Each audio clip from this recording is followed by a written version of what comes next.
For those of you living in London or regularly driving into London, you need to be aware that from the start of August this year, 2023, the ultra low emission zone, also known as ULEZ, is about to expand, and it's going to encompass basically the entire area inside the M25. That's over 600 square miles and encompasses all 32 London boroughs. What that means is if you take a car into that area that's not compliant, you've got to pay £12.50 a day as your ultra low emission zone charge. Now, if your car is compliant, you don't have to pay that charge, but it's very important to understand lots of cars currently on the road are not compliant.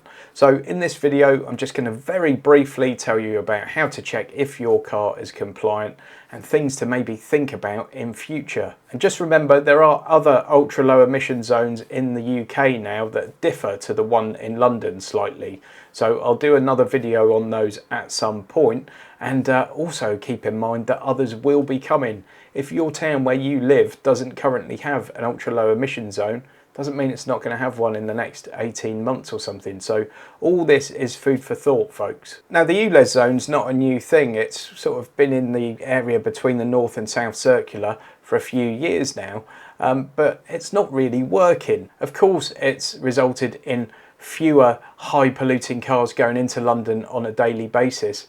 But the actual targets for air quality that TfL put in place that would come in sort of as a result of ULEZ have been missed by 21%. So it's really not doing the job it was intended to. But I guess the sort of lucky, happy byproduct of that is that TfL are taking quite a lot of money in fines from people. So daily fee for cars is £12.50. For large diesel vehicles, it's £100 a day. Now, there is a dedicated TfL checker site, which I'll put a link to in the video description. You can go on that and check your car for yourself. Also, I've mentioned before, but I'm affiliated with Vehicle Score, vehiclescore.co.uk, where you can go and get kind of a credit history type report for your car. Well, there will be an ULEZ check coming to Vehicle Score within the next couple of weeks. And then a bit later on, there'll be one for the other low emission zone areas in the country. So you can just go on to vehiclescore.co.uk and check it there for yourself in future. There's something else to be aware of is that ULEZ is 24 hours a day, and it's in addition to the congestion charge. So don't think this is a all in one deal. You've got your 15 quid congestion charge once you get into the real centre of London, and you're going to have £12.50 on top. So 27.5 quid to go into the centre of London. And then of course, if you want to park anywhere, that's around about the hourly rate in some areas. Now, you can obviously use one of those check-in services where you put your reg number in and it will tell you if your car is compliant or not. But as a very broad general rule, if you've got a diesel car that's post 2015, it should be fine. If it's a petrol car and it's post 2006, it should be fine. Diesels have to be Euro 6 compliant and petrols have to be Euro 4 compliant. Now, the thing to think of in future is that these goalposts can change, and if Euro 7 comes in, which we think is going to come in quite soon, they could choose to change the goalposts. Maybe not now, but maybe in a year or two. What this does mean is if you look at the new car sales figures, diesel now makes up a tiny percentage of the new cars being sold in the UK, and that will have a knock-on effect to demand for used diesels.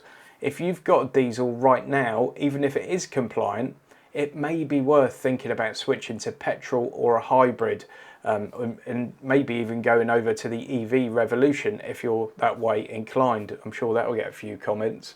But the diesel car that you've got right now, depending on further changes that could happen in future, could lose its value very quickly. So just something to be aware of. None of us have a crystal ball, but we do learn from our experiences, don't we? Now, there are some exceptions to ULEZ. Licensed London taxis don't have to worry about it. Historic vehicles, so that's cars more than 40 years old, can be put into the historic vehicle class. And additionally, anything that was built before January 1973. So you could go along in a 10-litre V12 that was built in 1972 and not worry about the environment. But if you've got an early 80s 1.3 petrol, then you might be bang in trouble. This is a massively controversial subject. One side of the coin says that we're saving the planet and it has to happen. The other side of the coin say, you know, we're making a really classist society and this is nothing but a huge money grab and a tax on the poor. Let me know your thoughts on it in the comments. Give this video a thumbs up, please like it, please share it, and subscribe to the channel if you haven't already done so. See you on the next one.